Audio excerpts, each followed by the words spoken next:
Before we begin, if you enjoy story narrations like this, consider subscribing so you don't miss future ones. The orchard sits like a bruise on the county map, a wedge of gnarled trees and low stone walls, a place drivers glance at and forget. In autumn, the branches are a riot of red. In winter, they are a skeleton of limbs. Locals call it the Marlow Orchard, after the family who has tended it for generations. They say the Marlows keep to themselves. They say the Marlows are odd. People say a lot of things when they want to keep their distance. Well, the story opens with a call at 3:12 a.m. The voice on the line is thin with sleep and something else, an edge that makes the dispatcher sit up. "My father didn't come home," the caller says. "He didn't come back from the orchard." The caller is Ivy Marlow, 23, who has her mother's narrow mouth and a habit of speaking as if she's solving a problem. She lives in the farmhouse with her two older brothers, Rowan and Asher, and their mother, Mabel.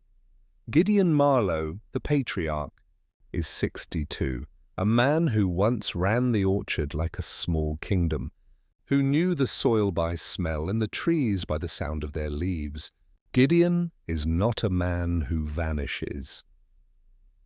Detective Isla Reed arrives at dawn. She is 34, precise, and carries a small notebook like a talisman. The farmhouse sits at the end of a gravel lane, a squat building with peeling paint and a porch that sags. The family greets her with a brittle politeness. Their hands are rough from work. Their faces are pale from orchard shade. They speak in short sentences as if words are tools to be used sparingly. Gideon's truck is gone. His boots sit by the back door. A half-eaten sandwich rests on the kitchen table. The orchard gate is unlocked. There are no obvious signs of a struggle. The first hours are a catalogue of small absences, a missing cap, a pair of gloves, a radio left on the porch. The family's story is simple. Gideon went out to check the trees at dusk and never returned, but the orchard keeps its own memory. Isla notices things that don't fit the family's neat account: a circle of disturbed earth beneath an old apple tree, a faint metallic scent the wind carries away, a set of footprints that lead to a low stone wall and then stop. The prints are not Gideon's. They are small, as if made by someone barefoot or wearing thin soles. Ivy's eyes are rimmed red. She tells Isla that her father had been restless lately, that he had been talking about sorting things. Rowan says Gideon had been different since the winter. Asher says little. When he speaks, his voice is flat and careful. Mabel keeps her hands folded as if holding herself together. Isla's first night in the farmhouse is restless. She dreams of rows of trees and a man standing at the center, his face a blur. She wakes to the sound of the family moving about the house, the clink of dishes, the low hum of a radio. The orchard is a place of work and ritual. It is also a place where secrets can be buried and left to rot. The town's first reactions are small and human. Neighbors bring casseroles, a pastor offers prayers, a reporter asks for a statement. But under the surface there is a current of curiosity and unease.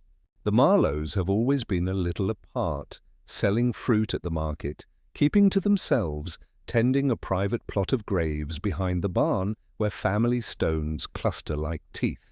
People notice when a family that keeps to itself suddenly becomes visible.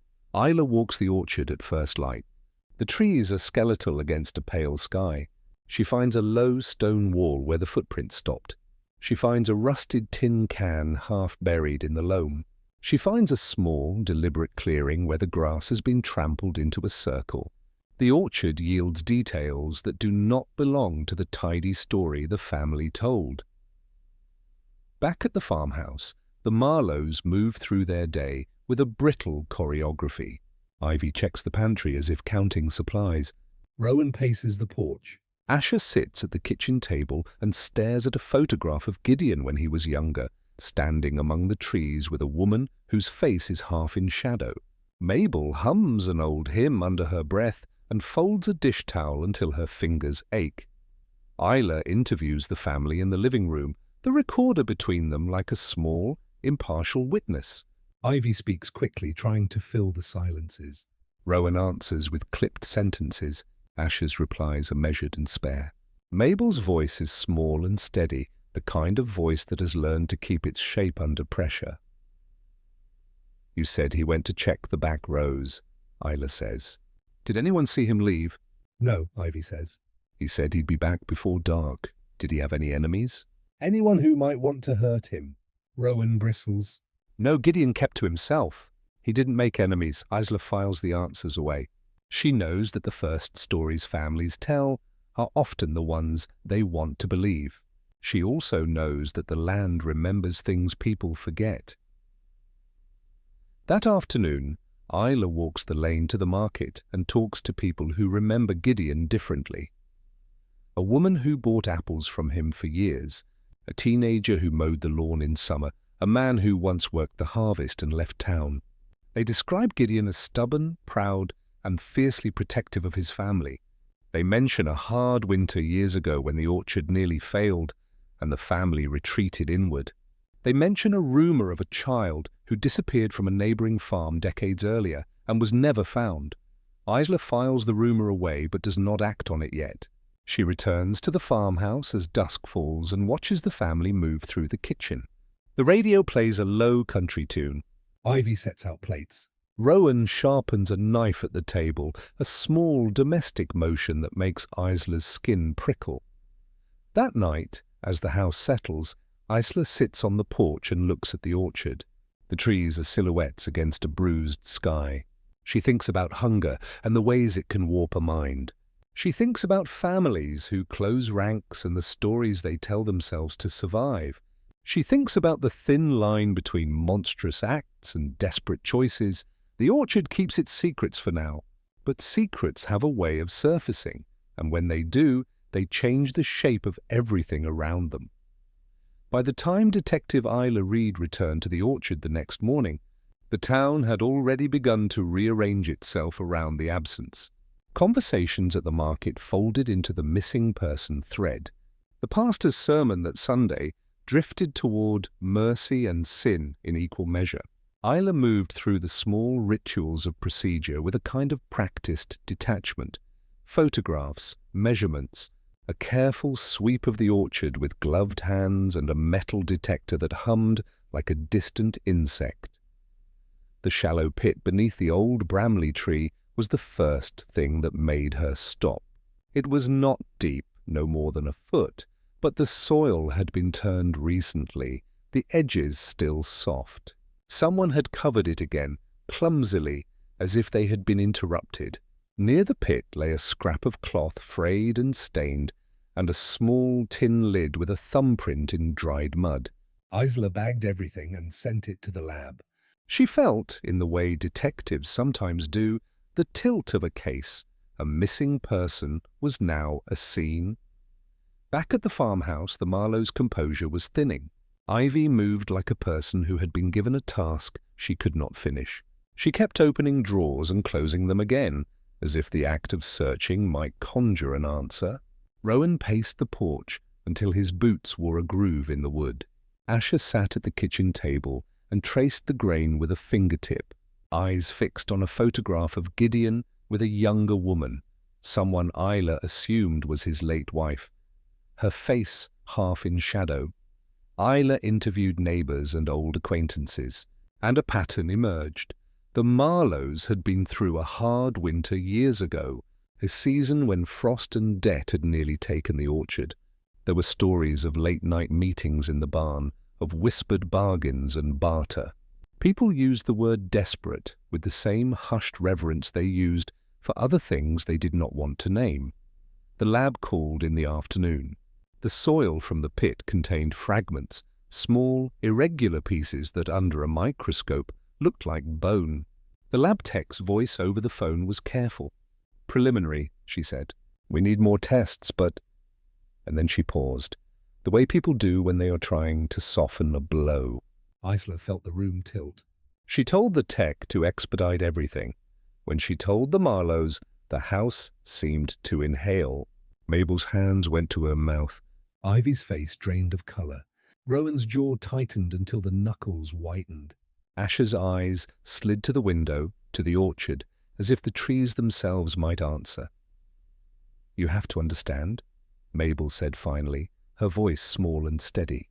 "We are a family that has always kept to itself. We do not ask for help." Isla watched them. She had learned that confessions rarely arrive all at once. They come in fits and starts, in the spaces between sentences, in the way a person refuses to meet your eyes. She left them with a promise to follow every lead and a request for patience that felt thin even as she said it. The next lead came from an unlikely place. A man named Hal Drummond, who had once worked the harvest for the Marlows and now ran a salvage yard on the edge of town. Hal remembered a night 10 years earlier when the Marlows had come to him with a request. "They wanted jars," he said, his voice rough with years. Lots of jars. Mason jars, big ones. Said they were preserving fruit. I thought nothing of it.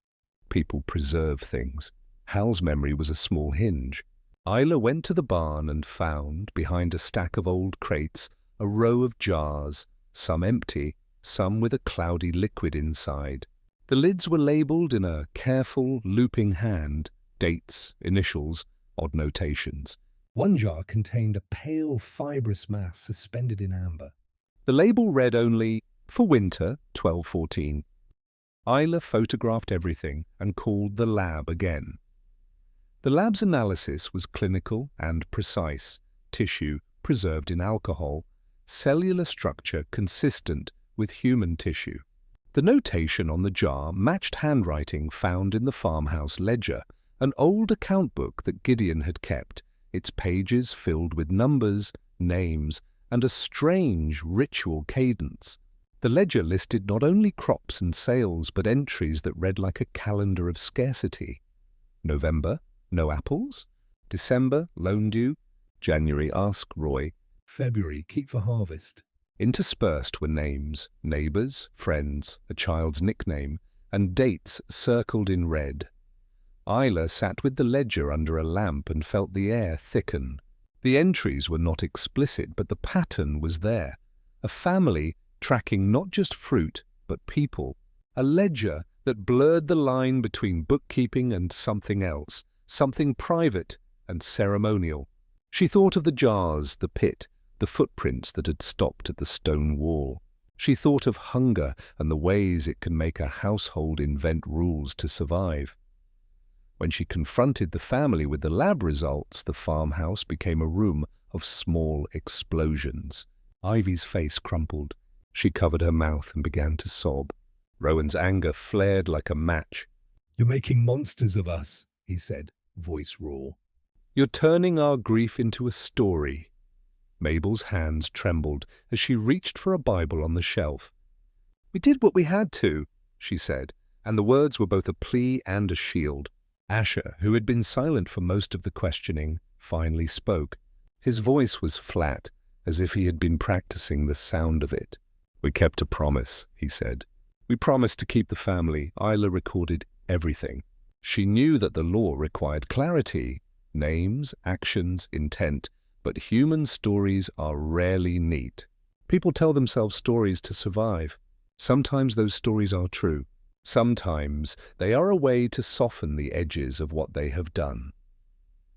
Outside, the town's curiosity hardened into something else. A crowd gathered at the end of the lane, cameras and phones held like talismans. Someone had posted a photo of the jars online, and the image spread with the speed of rumour. The Marlows' privacy evaporated under the glare.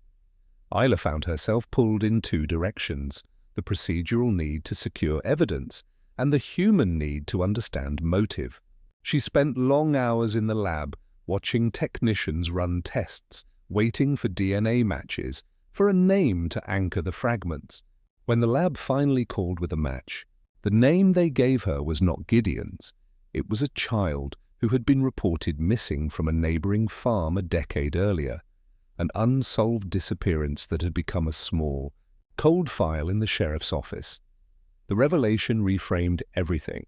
The jars were not merely a grotesque preservation of food. They were evidence of a pattern that reached back years.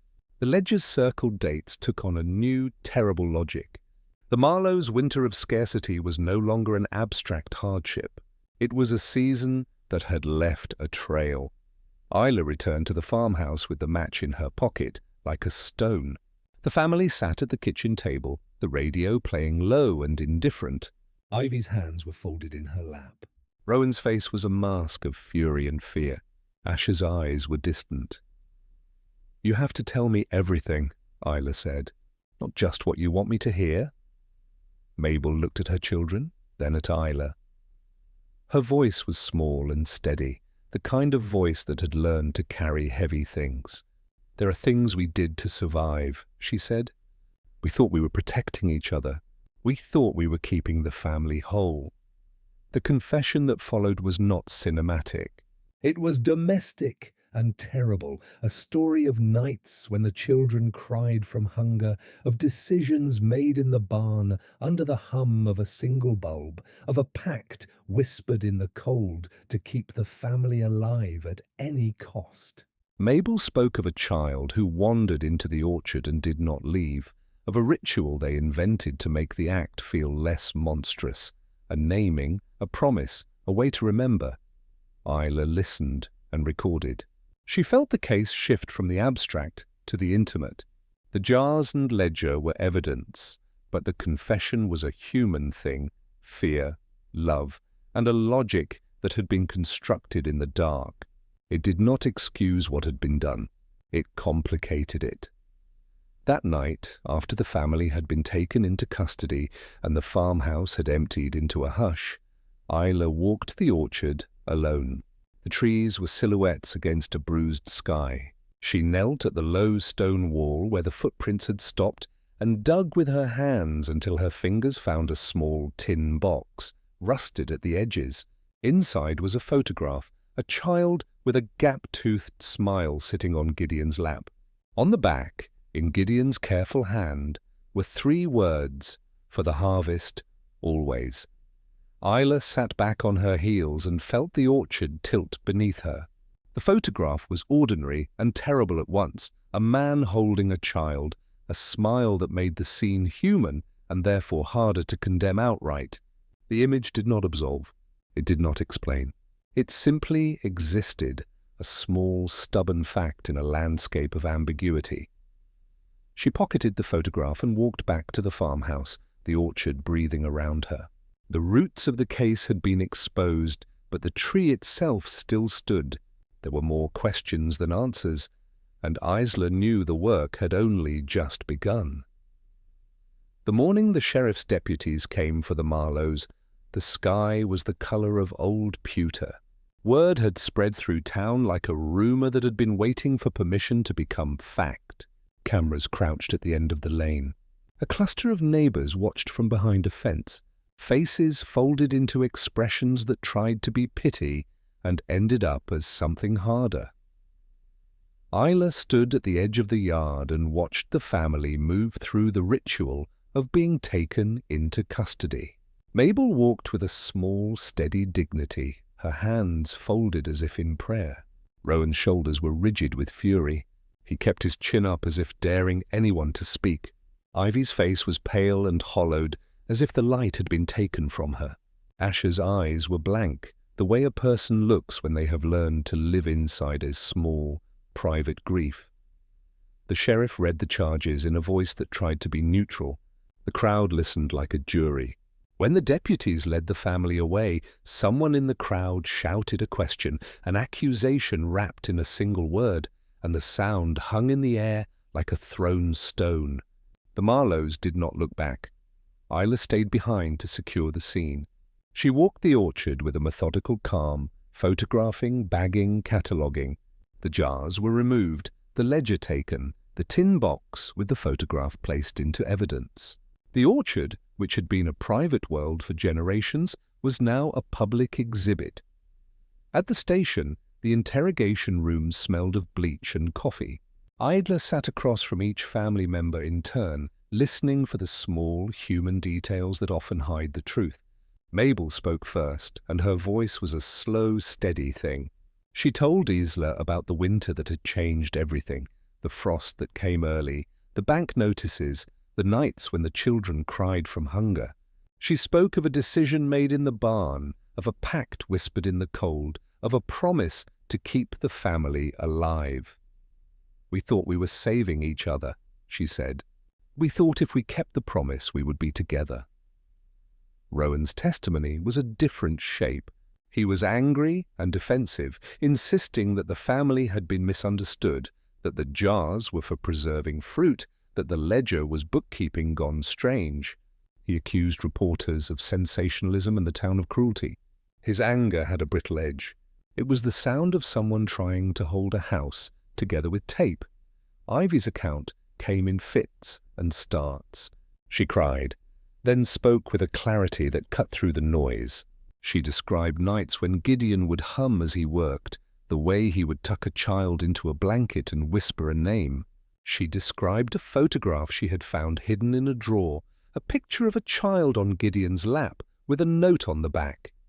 "For the harvest, always." She said she had not understood what the note meant until the jars were found. Asher said little. When he did speak, his voice was flat and careful. He told Isla that the family had made choices they believed were necessary, that they had created rituals to make the unspeakable tolerable. "We named them," he said. "We promised to remember." The town's reaction hardened into a chorus of outrage and fascination. Editorials demanded justice. Protesters gathered at the courthouse. The Marlowe's lawyer argued for context, poverty, desperation, a family pushed to the edge. The prosecution painted a picture of calculated cruelty. The courtroom became a theatre where grief and law performed opposite acts. Isla watched the trial unfold like a slow, painful unspooling. Witnesses took the stand, neighbours who had seen jars being bought in bulk, a salvage yard owner who remembered the request for mason jars, a lab technician who described the cellular analysis with clinical detachment. The ledger was displayed on a screen for the jury to see, columns of numbers, names circled in red, dates that matched the jars' labels. But the most wrenching testimony came from Mabel. She described, in a voice that never rose to melodrama, the nights when the family had huddled together and made a decision. She spoke of fear and love braided together, of a logic that had been constructed in the dark. She did not ask for forgiveness. She did not ask for absolution. She asked only that the jury understand the shape of their desperation. Outside the courthouse, the town argued in the language of absolutes. People wanted monsters or saints.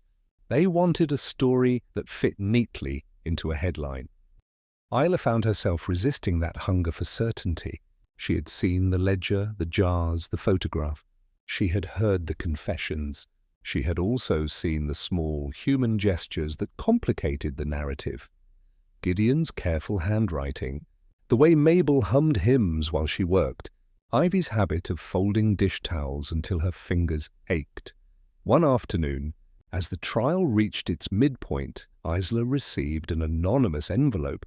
Inside was a single sheet of paper with a list of names and dates, names that matched some of the ledger entries, but also included others that were not in the Marlowe's book. The handwriting was not Gideon's. It was slanted and hurried, as if written in a hurry. At the bottom of the page was a single line. "We were not the only ones." The note opened a new line of inquiry. Isla began to look beyond the orchard, to the network of small favours and quiet bargains that had kept the town functioning. She interviewed farmers who had bartered for labour, neighbours who had taken in stray animals, a pastor who had quietly distributed food during hard winters. A pattern emerged. Scarcity had been a shared experience, and people had made choices they did not advertise. Isla found records of other jars purchased in bulk, other ledgers with odd notations, other small rituals of preservation.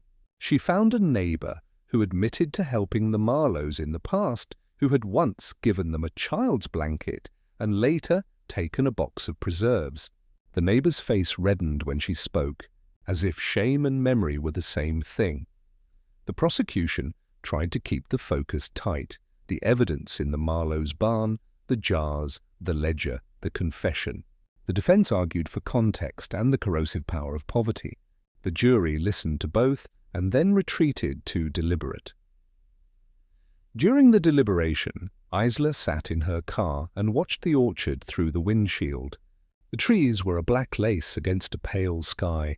She thought about the anonymous note and the way it suggested a wider web.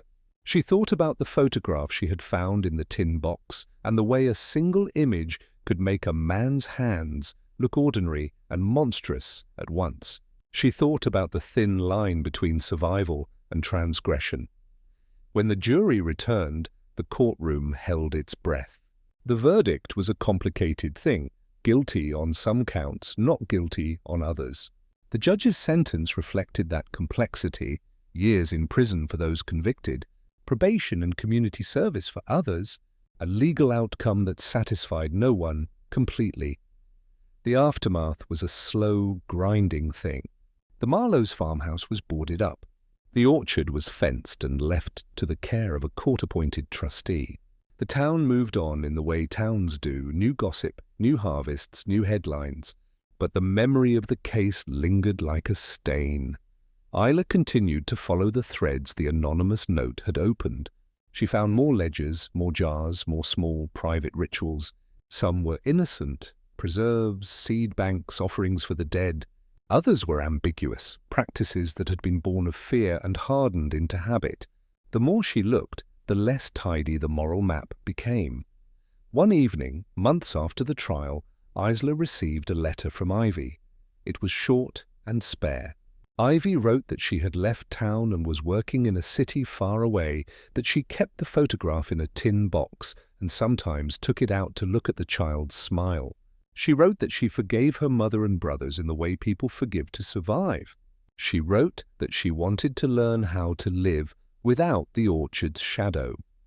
Isla pinned the letter to her corkboard and sat with it for a long time. She thought about the people she had seen in the case, a family who had made terrible choices, a town that had turned its back and then leaned in, a system that tried to translate human mess into legal categories. She thought about the anonymous note and the way it suggested that the Marlowes were part of a larger, quieter pattern.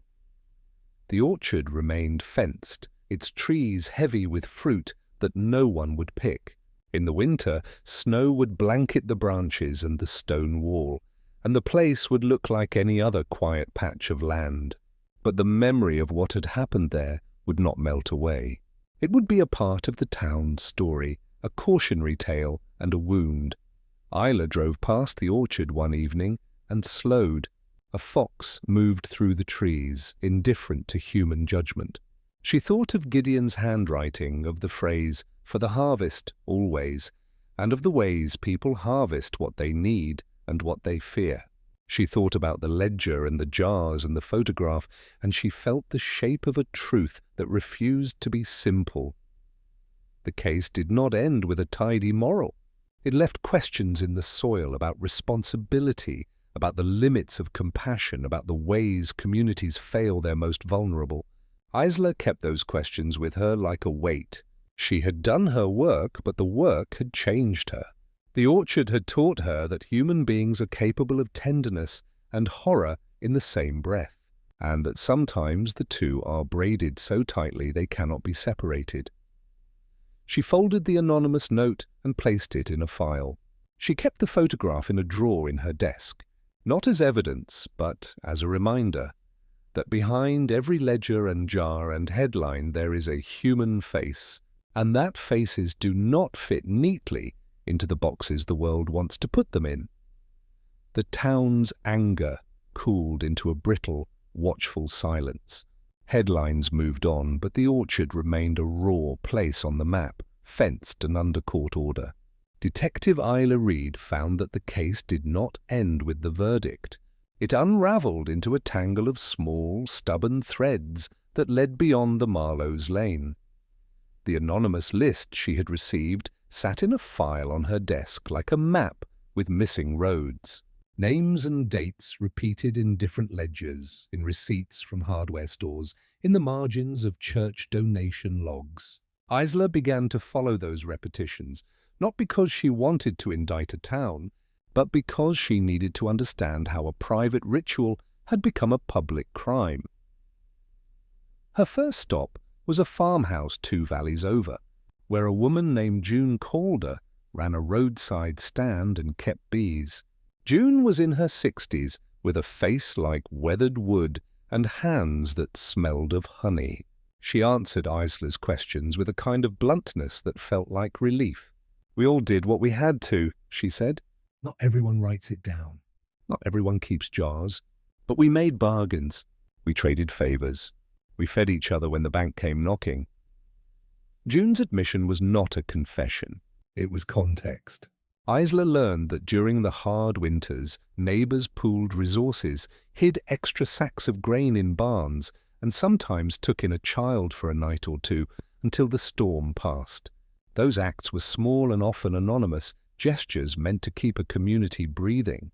But Isla also found evidence of something else, a pattern of secrecy that allowed certain acts to be rationalized and never questioned. A retired social worker named Tom Hale gave Isla a different perspective. He had worked in the county for decades and had seen families fracture under economic pressure. "When people are desperate," he said, "they create rituals to make the impossible bearable. Naming, recording, promising, these are ways to hold on. They don't make the act right, but they make it survivable in the mind." Isla kept digging. She found a ledger in a church basement that listed donations and odd notations, names crossed out, amounts marked as "in kind," asterisks beside certain entries. She found a receipt for a bulk purchase of jars from a hardware store, signed by a woman whose signature matched one of the names on the anonymous list. Each discovery was a small mirror reflecting the town's private economies. As she traced the network, Isla began to see how the Marlowe's actions had been both singular and part of a larger pattern. The jars in the barn were grotesque evidence of a boundary crossed, but the boundary itself had been porous for years. People had been moving food, favors, and sometimes children through that porous line, and the town had turned a blind eye because survival required it. The more Isla learned, the more complicated the moral landscape became. She interviewed a man named Peter Lyle, who had once been a county commissioner and who now spoke with the weary cadence of someone who had watched policy fail in slow motion. "We cut services," he said. "We told people to be resilient. We applauded self-reliance. But resilience without support becomes a pressure cooker. People make choices under pressure that would be unthinkable otherwise." Isla's notes filled with contradictions. Acts of kindness that hid darker bargains, rituals meant to remember that became ways to justify. She found a neighbor who had once given the Marlowes a child's blanket and later accepted a jar of preserves in return. The neighbor's eyes were wet when she spoke. She said she had not known the full story and that the memory of the exchange now felt like a wound. At the same time, Isla uncovered evidence that not everyone in the town had been innocent. A small group of men had met in the back room of a diner during the winter months, trading stories about survival and making plans that skirted legality. Their conversations were pragmatic and sometimes cruel. One of them, a man named Carl Bren, had been seen near the Marlowe's orchard on nights when the ledger recorded a circled date. Carl denied any wrongdoing, but his evasiveness made Isla uneasy. The investigation widened into a moral inquiry. When does communal survival become collusion? When does secrecy meant to protect become a mechanism for harm? Isla found herself asking questions that had no neat legal answers. She also found resistance. People who had once been willing to talk closed up when she mentioned the jars and the ledger. Fear and shame are twin silencers. One evening, as Isla sat in her car outside the courthouse, she watched a woman cross the square with a tin box tucked under her arm. The woman's gait was hurried, furtive. Isla followed at a distance and saw her slip the box into a mailbox and walk away. The box contained a letter addressed to the county archive, a confession written in a small, careful hand. The letter spoke of a night when a family had made a choice, and of the burden of keeping that secret. It named no names but described a ritual that matched the Marlowe's ledger. The letter arrived with a plea. "Bury this," the writer asked, "or at least treat it with mercy." Isla felt the weight of the request. She was a detective, not a judge of mercy, but she understood the human impulse behind it. People wanted to be seen as more than their worst acts. They wanted context to be part of the record. Isla brought the letter to the district attorney and argued for a careful approach. The DA, a pragmatic woman named Elena Park, listened and then said what Isla had been trying to say in her head. The law must be applied, but the law alone cannot heal a community. "We can prosecute," Elena said, "but we also need to understand why this happened and how to prevent it. Otherwise, we'll just be closing one wound and leaving the infection to fester." Elena's words led to a new plan. A public forum where the town could speak about scarcity, shame, and the systems that had failed them. Isla was skeptical. Public forums can become shouting matches, but she agreed to help organize it. The forum would not be a trial. It would be a space for testimony and for naming the structural pressures that had shaped private choices. The night of the forum, the town hall filled with people who had once been neighbors and were now strangers. Some came to defend the Marlowes, others came to condemn them. A few came to confess. The room was raw with emotion. June Calder spoke about sharing honey and blankets. Tom Hale spoke about the erosion of social services. A woman who had once worked at the hardware store read a list of receipts and said, "We bought jars because we were told to preserve, to be ready. We did not know what that would mean." When the forum ended, Isla felt both exhausted and oddly relieved. The town had not found absolution, but it had found a language to talk about what had happened. People left with different faces, some softer, some harder, but the silence that had followed the arrests had been broken.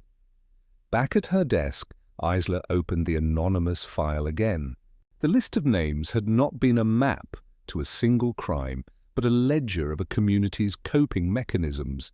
She realized that the Marlowe's case was a symptom, not the whole disease. The jars and the ledger were evidence of a family's crossing of a moral line, but the line itself had been drawn by a system that left people with impossible choices. As she closed the file, Isla felt the case settle into a new shape in her mind. There would be prosecutions and sentences, legal reckonings that would satisfy some and anger others. There would also need to be policy changes, community support, and a willingness to look at the structural pressures that had made the orchard a crucible. She kept the photograph she had found in the tin box pinned to her board.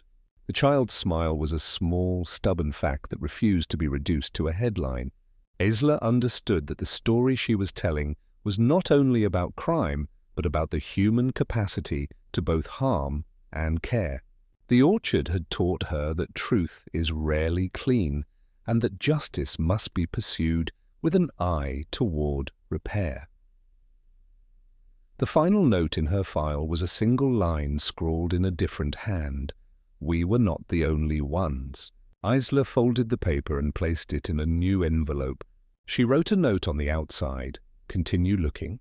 Then she closed the drawer and turned off the light, knowing the work would continue at dawn.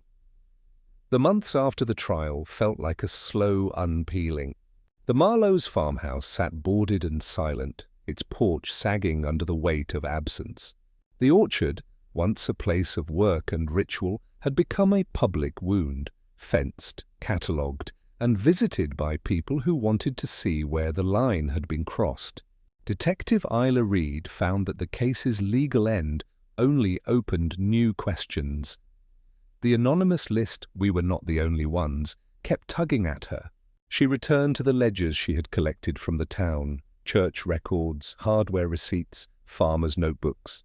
Patterns emerged in the margins, names repeated, dates circled, shorthand notations that read like private codes.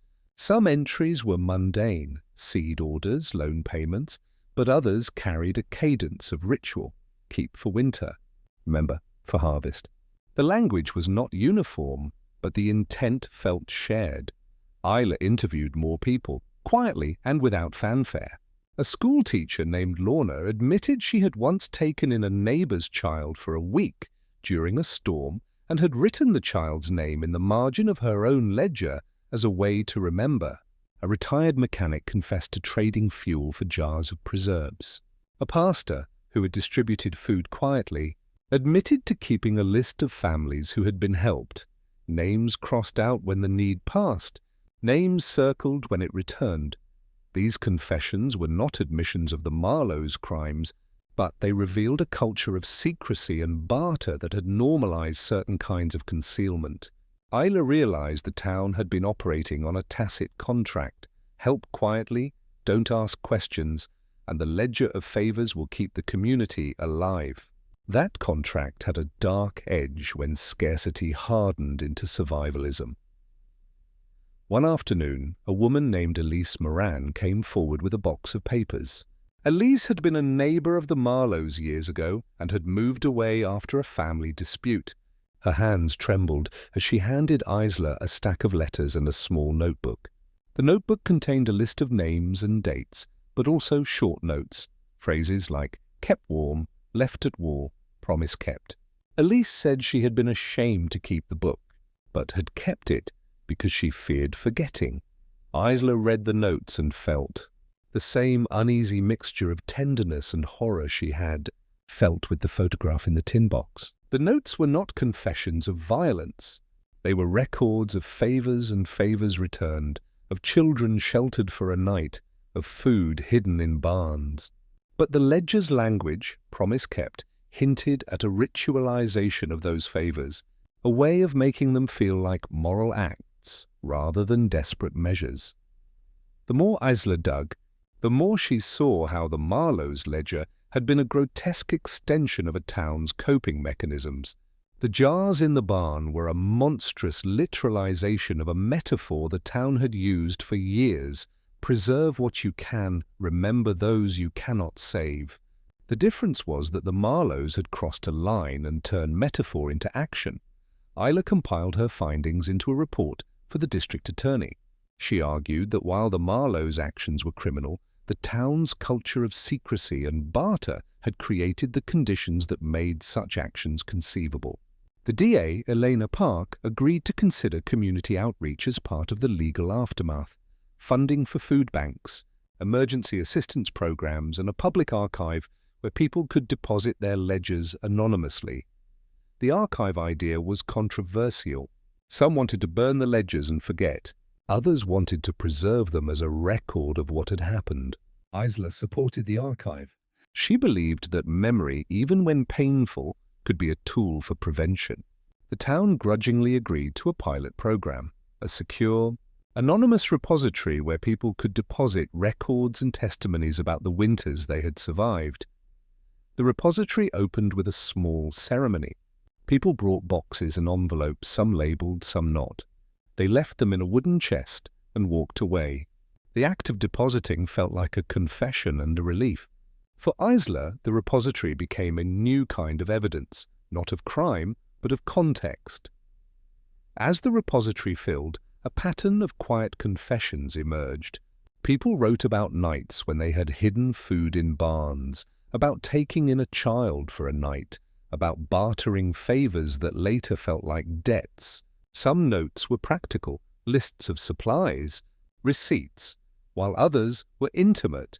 A mother's apology for a decision she had made in desperation.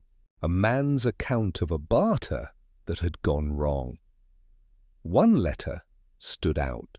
It was written in a small, careful hand and addressed to whoever needs to know.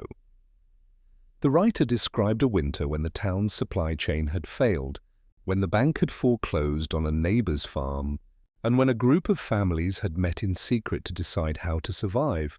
They had agreed on rules: no names in public, no bragging, and a ledger kept in code. The writer insisted they had never intended harm. They had intended to keep children alive. The letter did not absolve anyone. It complicated the moral picture. It suggested that the Marlowe's ledger was not an isolated pathology, but a distorted mirror of a community's survival strategies. The writer asked for mercy and for structural change, better social services, emergency food distribution, and a public willingness to talk about scarcity without shame. Isla read the letter and felt the case shift again from a criminal investigation to a social diagnosis. She began to work with the DA and local non-profits to design a response. Emergency grants for families in crisis, a coordinated food distribution network, and a public education campaign about resources. The goal was not to erase culpability, but to reduce the conditions that made such choices possible. At the same time, the legal process continued. Appeals were filed. Some convictions were reduced. Others stood. The Marlowe's names remained a stain in the town's memory, but the repository's confessions softened the edges of public outrage. People began to see the Marlowes not only as monsters, but as neighbors who had been pushed to an impossible place. Isla found herself in an odd position. She had been the instrument of the law, but she also became an advocate for prevention. She testified at town meetings explaining the patterns she had found and urging investment in social infrastructure. Her words were not always welcome. Some accused her of excusing the Marlowes.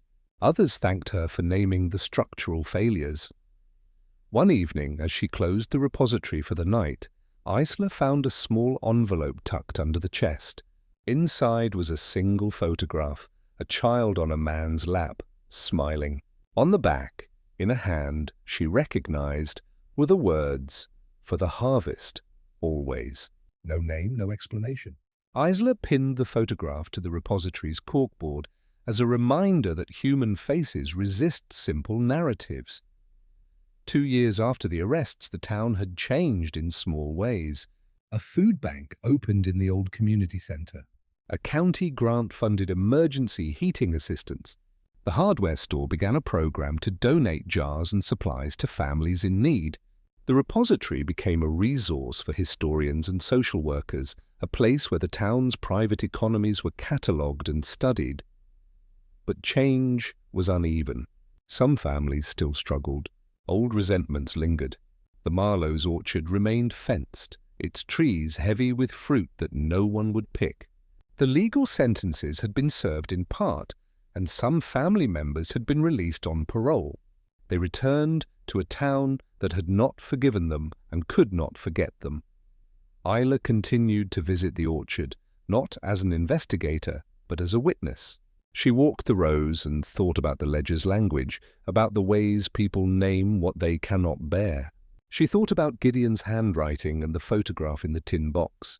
She thought about the anonymous note, "We were not the only ones," and the way it had opened a conversation that the town had needed.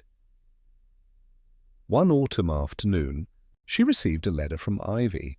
Ivy wrote that she had moved to a city and was studying social work.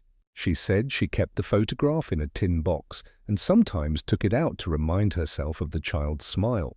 She wrote that she forgave her mother and brothers in the way people forgive to survive, and that she wanted to help others so they would not have to make the same choices.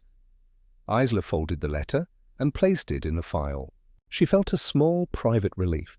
The case had not ended in neat absolution, but it had produced a ripple, a repository, a food bank, a conversation about structural failure.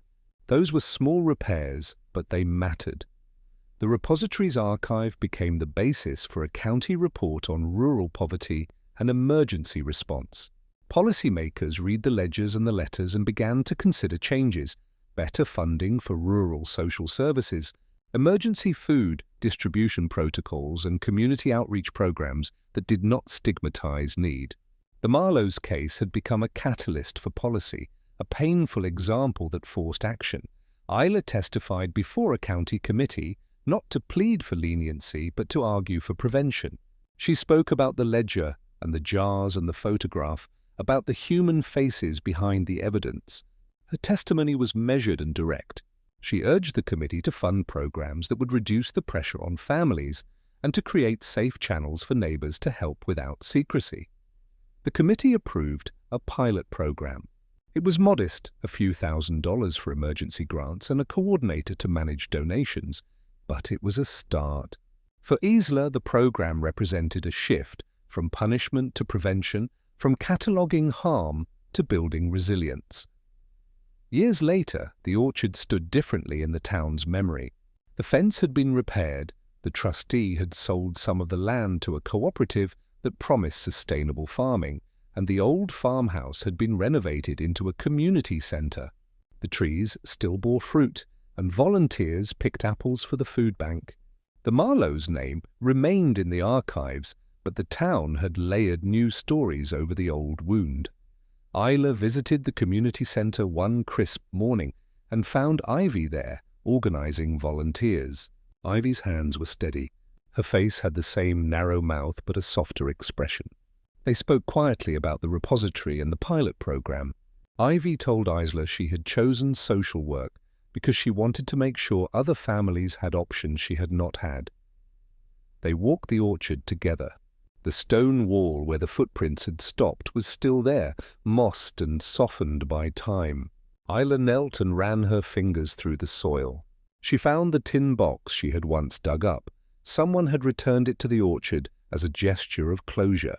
Inside was the photograph, now slightly faded, and a new note, "Remember and do better." Isla felt the weight of the note and the photograph. Memory had not erased harm, but it had become a tool for repair. The repository's ledgers had been digitized and anonymized. Researchers used them to study rural coping mechanisms and to design interventions. The town had not become perfect, but it had become more willing to name its failures. The final scene returns to the orchard at dusk. Volunteers carry baskets of apples to the community center. Children run between the trees, their laughter a bright, ordinary sound. Isla stands at the edge of the orchard and watches the land breathe. She thinks of Gideon's handwriting, of the phrase, "for the harvest, always," and of the ways people harvest what they need and what they fear. The camera pulls back slowly. The orchard becomes a small square of cultivated land in a wide landscape. The story does not end with a tidy moral. It ends with a practice, a community that chooses to remember, to repair, and to build systems that make desperate choices less likely. The ledger remains in the archive, a record of what happened, and a warning of what can happen when scarcity is left unaddressed. Isla walks away from the orchard with the photograph in her pocket, not as evidence but as a reminder that human beings are capable of tenderness and horror in the same breath, and that the work of justice includes both accountability and the building of structures that prevent harm. The orchard's quiet is not a closure but a beginning, a commitment to do better when the next winter comes.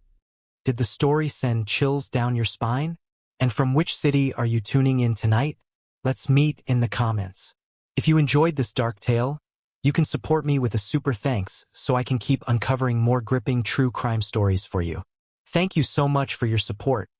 It helps me bring even more suspenseful narratives to life. I'm looking forward to your thoughts on this mystery. There's a lot more waiting for you on my channel. Don't forget to subscribe, like, and share.